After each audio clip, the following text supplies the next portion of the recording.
Hey viewers, welcome back to the channel. Shantia here. So today I'm giving a review for the second episode of Married at First Sight, and I am happy to be back. So it's just, we'll see how things line up. I have been pretty busy with other things going on in life, but I do still watch the show.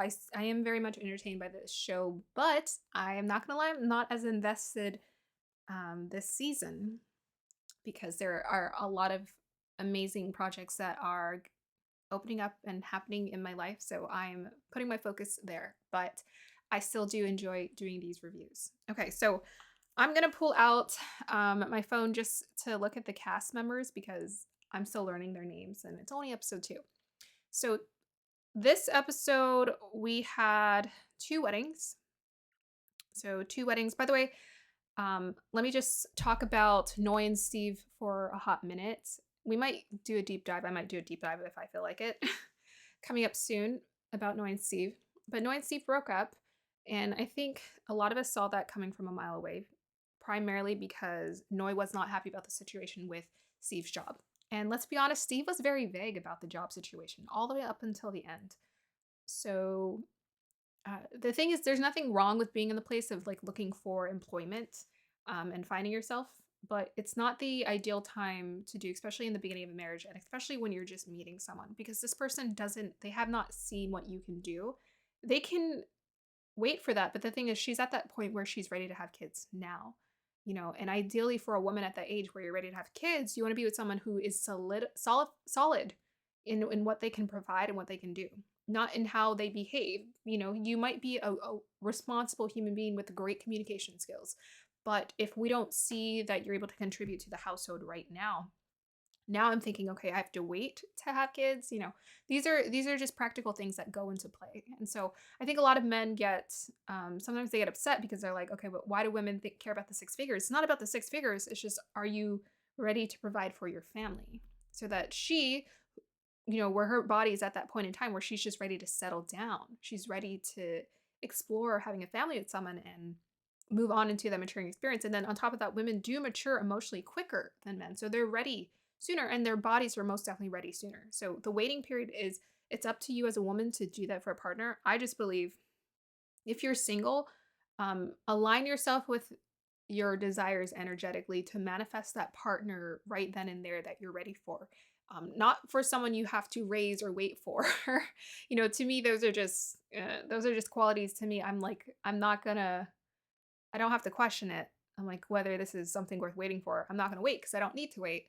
So it's just a matter of aligning with a partner who is deserving of your attention. So they're just in different places in their life. She's ready to have kids. He may be a responsible adult, but he has to solidify himself as a man. And I would say a lot of men, most of the time, what plays into them being single is their ability to provide and protect for their family, as well as them knowing themselves. So having a strong sense of knowing what you're here to do, even if you're unsure, you should have by then maybe accumulated some ideas of how you bring in consistent income. So if at that age, I think Steve was he like 35 or 37? To me, at that age, if you're still trying to figure those things out, you're still trying to figure out, how to bring in the money and income, and you're exploring with your job, um, it's you're gonna probably need a little bit more time before you can settle down into a marriage, because then everything's a mystery. A woman has to think about, okay, when is he ready for kids? I don't know. It shouldn't be a mystery. All women deserve to know. This is your body. You deserve to know and decide, okay, I'm ready for a family right now. This is what's going to happen now. I just believe you should have what you want. And it's different if you're in a relationship with someone maybe young, but even then, I'm like, when you're young, you should go and explore. You should get to know yourself and get a strong sense of like what it is to be free and on your own first before you settle into a relationship, because then you'll always be left wondering what would have been like for me to be more independent and explore and really discover what I wanted and what was important to me. So that's my thing. Okay, so moving on to the couples. So the marriages that unfolded, I believe, was Stasia and Nate and Lindy and Miguel. Those were the 2 couples. Alexis and Justin are married. Alexis and Justin, let's start with them. They seem very comfortable with each other. It's so funny. I said that and my Alexa went off. She can hear me. Okay, so Alexis and Justin seem very comfortable with each other. So I'm not really surprised. Alexis has a really nice magnetism about her. I really enjoy that. She is really seeing Justin for who he is, his personality. She's enjoying him. But then she said out loud that he was celibate and told the whole room that he was celibate. And I cracked up so hard because there's like a guy, I don't know if it was connected to the actual scene, but he was all like, You're you celibate? Like everyone was shocked. So yeah, that's kind of a personal business meant to have happen between the two couples, between you and the other partner. A vow of celibacy is something to honor and respect. That is something when it comes to maturity, it shows me as a person's maturity. If they have the ability to just respect that a person did that, that's their choice. It's not something you should be like, oh, but why? So, the thing that we don't often talk about is this idea of over sexualizing or being over sexualized, or why people are so caught up in being over sexualized. To me, like, sexuality is natural and it's something you want to share with yourself and with your partner, and it's something that you should absolutely be happy and enjoying and experiencing. But then sometimes people become over sexualized in their ideas and their views around sex and sexuality. And I talked about this in my review for episode 1 when it came to Nate, because he was talking about this idea of like this Instagram model. And I'm like, okay, that sounds very superficial. And on top of that, a little bit, his idea of sexuality is more graphic than it is intimate. So there's a difference between like graphic and then intimacy. And I think with Alexis and her saying no to her 3 proposals, she was saying I'm needing to mature, but also maturing when it comes to intimacy. Intimacy with yourself, intimacy with your partner, knowing them on a deep level to a point where you don't have to question, you know, uh, getting to the superficiality of sexual desires, right? It's just about giving and receiving and being there for your partner.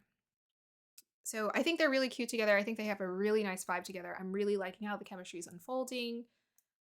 She's very physically like connected with him, and he's enjoying her. He feels like he's the luckiest guy. She's radiating. She's so happy and bubbly, and her energy is very beautiful. She's very beautiful. And I think that's all there is to say there. Moving on to, let's go ahead and talk about Stasia and Nate first. So Stasia and Nate is like the potential power couple that wants to become a power couple. So the reaction seems calm. Nate seemed nervous. I don't know if he was nervous or in his head, like calculating about, is this what I'm attracted to or not, because of his specific requirements about whether he's attracted or not, or whether those qualities meet up to his standards. Yeah, he seemed kind of stiffed. Stasia seemed a little bit more giving. Again, I just want to say, like, I'm ready for the reality TV show where Stasia is talking about how she's become this awesome power woman and success in her business. I'm more interested in that than in this power couple dynamic. So let's go ahead and talk about the power couple dynamic really quick. So I've heard people say it's not a good idea. I've heard people say that's not real, right? There has to be a little bit more flexibility. And in a power couple, sometimes you're bringing 2 people with very strong personalities together. Does that work? It can. We've all seen Beyonce and Jay-Z, but then we've all seen variations of like how these power couples they're human too, and they have a lot of flaws, and they have a lot of things that they're working through. And as inspiring as it is to see 2 people come together and create their dreams and manifest their desires and bring in an exorbitant amount of abundance and prosperity into their lives at the same time, I'm just like, you gotta watch for that, like the power couple. So I'm like, at the core, you want someone who does feel like your best friend. You want someone you really care with, someone you want those romantic feelings for. That's first. But the power couple dynamic, that's an option. That's an option. And I think 2 people as a couple should be open to, I think it has to be an open discussion, because the thing about the power couple dynamic is sometimes the woman she's so in her masculine energy, her go-getter energy, that she doesn't really know how to be feminine in her relationship. For a lot of these power couples is there's like an imbalance that they have to deal with because that woman has such a strong drive, such a strong need for her masculine energy that, the question is, can she be in her feminine? Because what's going to happen is if she's in her masculine, guess what he's going to do? He's going to go to his feminine because it's going to like he's going to unconsciously, subconsciously try to balance his energy out with hers. And I always say the woman leads the relationship with her energy. So if you're leading with masculine energy, what do you think he's going to do? He's going to fall and lead. And is that what you want? Are you going to maintain attraction to a partner who falls into their feminine? The thing is, we always fluctuate between both energies, but you want the polarity still to be created. And as a feminine, if you relate to your feminine energy, that's what you want to lean more towards, especially when you're with your partner. So it's just, do you know how to maintain that balance? You have to ask yourself if you can do that. So that's the only thing that's coming through for Stasia and Nate, because she's very much determined. And on top of that, she's a little bit older than him. So maybe like a couple years, I think. But maybe that, and women on top of that mature emotionally sooner than men. So I'm just like, is he going to be able to maintain that? Because the one thing that he kept saying after they confirmed they did their vows is like, wow, this woman is a go-getter. I hope I can be a good husband for her. Because if a woman is so confident in herself and in her masculine energy, that might put a man, he might question his ability to provide for her because she's able to provide for herself. So it's about finding that balance in a partnership. You may be able to provide for yourself, and that's perfectly fine. You found the career, you were able to bring the prosperity for yourself, but at the same time, to create intimacy and polarity in your partnership which is what creates the romance. You want to make sure you know how to pull into your feminine energy when you're around your partner. Otherwise, that's going to be lost in translation and they're going to feel disconnected to you. And as the feminine energy, you're leading energetically. He takes the action, right? He does all the actions to romance you because he's tuned in with his masculine energy. But are you tuned in with your feminine energy to understand that as well? So this is why demanding of your partner, especially vocalizing and saying, I want you to do this and want you to do that, is not the best way to start things off. Saying that you're clean. Are you clean?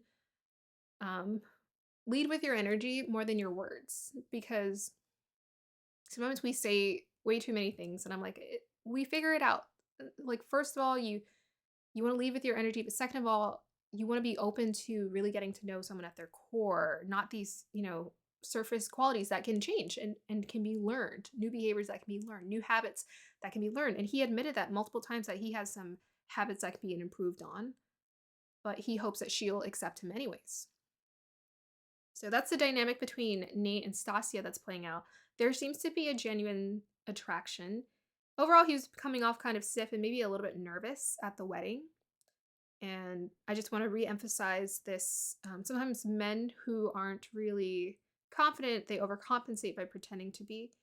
And I think for Nate, that showed up for me a few times in the way that he's acted a few times.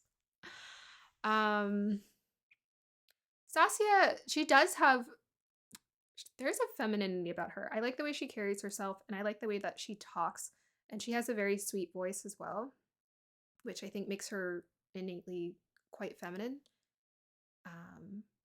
But it's just about, you can have what you want and desire.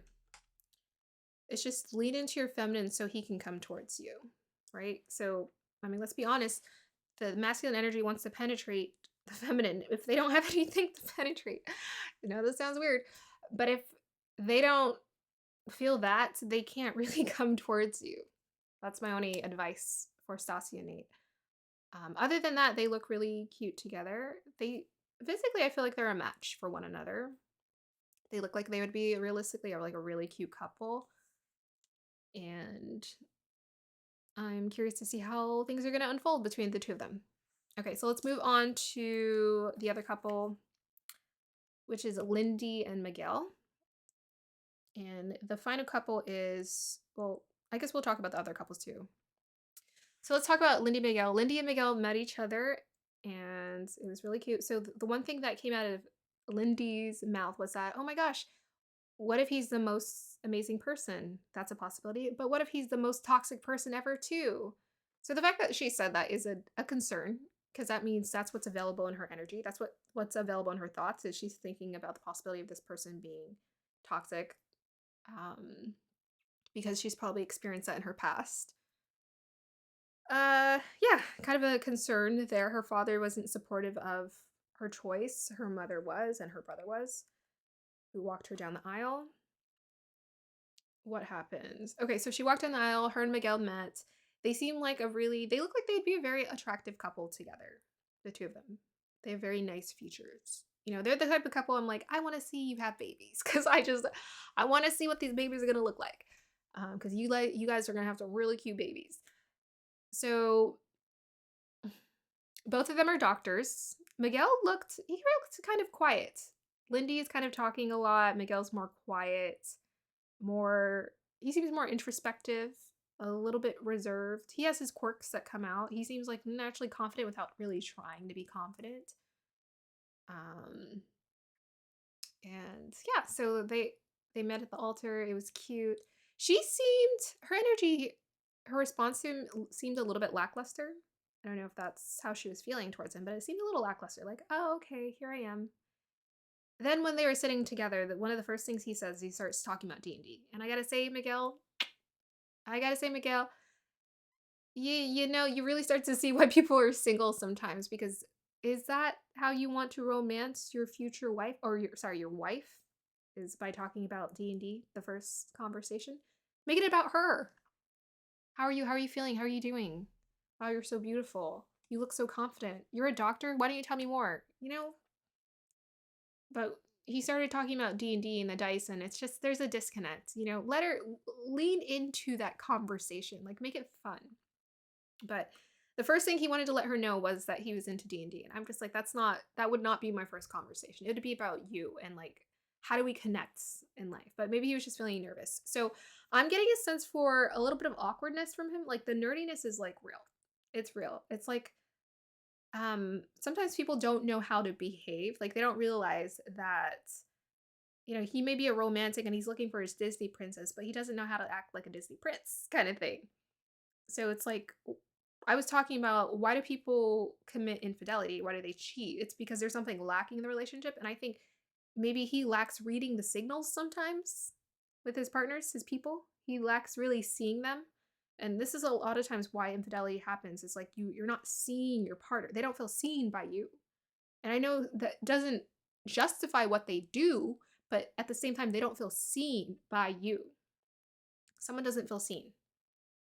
So why do they not feel seen? Are you seeing them or are you lost in your Disney fantasy of what you're projecting onto this person and how you think they're supposed to be? And you're ignoring the reality of connecting to this human being who's across from you. So that's the only thing. I know that's like deep and stuff, but that's the first thing that's coming through. I wasn't feeling the connection and the presence. I think she was trying to be present with him, but he wasn't really meeting her where she was at. He seemed like he was being sweet though. He was kind of like putting in his. She seemed a little bit like cautious.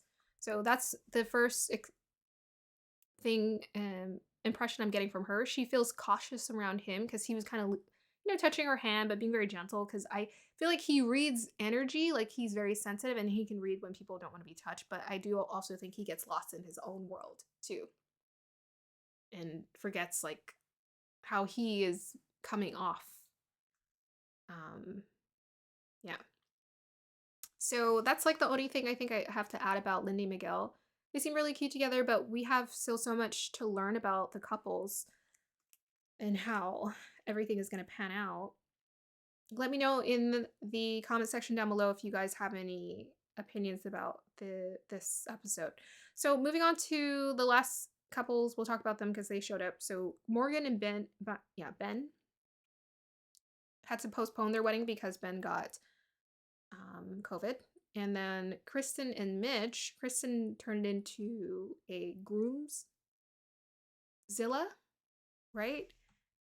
So yes, immaturity, red flags showing up big time around Mitch. He seems like a cool guy, but it's like when you're single for a long time and you have a hard time sustaining long partnerships, it's for a reason. And it's typically because you lack the maturity, the emotional maturity, or the ability to provide and protect maturity for your partner. So you have a really good job and you can provide and protect, and you have that protective instinct to be there energetically for your partner, but maybe you lack when it comes to emotional maturity. It helps to have both of those things to help you be successful in a partnership. So yeah, he turned into a Grimzilla. That's a red flag. And Kristen waited till last minute to tell her dad. I don't know if it's necessarily a red flag that she waited till the last minute. It is a little, I don't really know what to make of it. I don't think that was the best way to go about it. Maybe she's very headstrong. Maybe that's what's coming through. She's very headstrong about what she wants. And I talked about in the previous review about, she was also cheated on in her previous partnership. Her partner was very deceptive towards her. But I'm like, she planned the entire wedding. She paid for the entire thing. And this whole time he had a mistress. It wasn't even like he had a mistress. So my thing is, are you really seeing your partner? Are you really seeing what they do? Because the signals are always like right. It's energetically around you. You can sense it. There's an instinct. It's are you listening? Are you being present enough in your life to see what flags are popping up in front of you and how this person is showing up for you or not showing up for you in your life? And are you nurturing that? Are you healing that? Or are you just like, okay, well, I'm gonna focus my energy on me and do what I want? Because if you do that, the person's gonna be left out of in the cold. And partnerships are about being on the same page. So you have to always make sure you're on the same page with your partner. And that's like the hard work when it comes to marriage. It's like, oh my gosh, we always have to be on the same page. Yes. You don't have to be in agreement with each other, but you do have to be on the same page. Because this is a marriage. You're going in this journey together. So that is my thing. I hope you guys enjoyed this review. If you want to go ahead and share any comments down below, let me know. Like, subscribe, support the channel, and I'll see you guys next time for